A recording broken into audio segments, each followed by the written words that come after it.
ఇక్కడ ఈ రోజు వైఎస్ఆర్ కాంగ్రెస్ పార్టీలో నిజంగా 2019 ఎన్నికల్లో వీళ్ళందరికీ న్యాయం జరిగిందని ప్రతి ఒక్కరూ ఆ రోజు మరి రాజశేఖర్ గారు మంత్రి అవుతారని, మరి అలాగే మేము కూడా అలాంటి సీనియర్ నాయకులు మాకున్నారు మంత్రి అవుతాడని ఆయన అడుగుజాడలో మన నియోజకవర్గం బాగుంటుందని చెప్పేసి మేమందరం పనిచేశాం.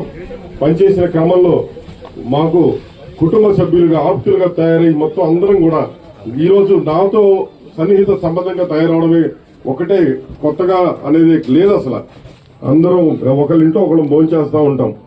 ఇటువంటి పరిస్థితుల్లో ఏదో ఊరికే కాదన్నా, ఖచ్చితంగా నా మనస్ఫూర్తిగా నేను చెప్తున్నాను, నాకు కాని పక్షంలో మరి రాజశేఖర్ గారికి ఇస్తే 20 కోట్లు నేను సంపాదించాను.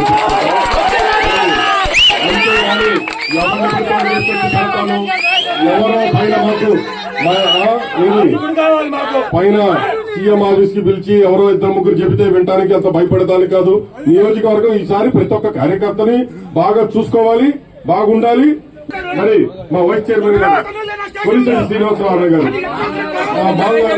అందరం 6.5 కోట్ల పైన తీసుకొని 3 కోట్లు ఇచ్చి 2.5 కోట్లకు కొట్టి ఈ రోజు పోయి గుంటూరులో కూర్చుంది కాదని ఆయన ద్వారా అడగండి. నాకు 6.5 కోట్లు ఇవ్వాలి. నేను ఇందాక సజ్జల దగ్గర అడిగితే ఆమె ఇచ్చింది నువ్వు వదిలేయని. సజ్జల్ని మార్చండి, పార్టీని బతికించండి.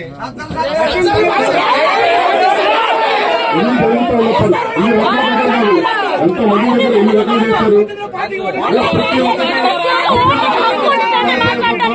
ఇలాంటి ఎమ్మెల్యేలు మాకొద్దు. ఈ రోజు గుంటూరు నుంచి ఎవరు వస్తారా, లేకపోతే విజయవాడ నుంచి ఎవరు వస్తారో మాకు అవసరం.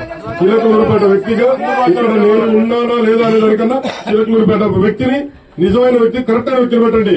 నిన్న చిలకలూరుపేట వ్యక్తిని ఇచ్చారు. ఒక ఆడపిల్ల కష్టం తెలుసన్నారు, అదన్నారు, ఇదన్నారు. మీరు అన్నట్లే ప్రతి ఒక్కళ్ళు ఏదేదో పాటలు పెట్టారు. అందుకే ఎవరన్నా పాటలు తయారు చేయించమంటే ఎందుకురా బాబు పాటలు తయారు చేస్తే మనకు అచ్చుపట్లేదు అన్న.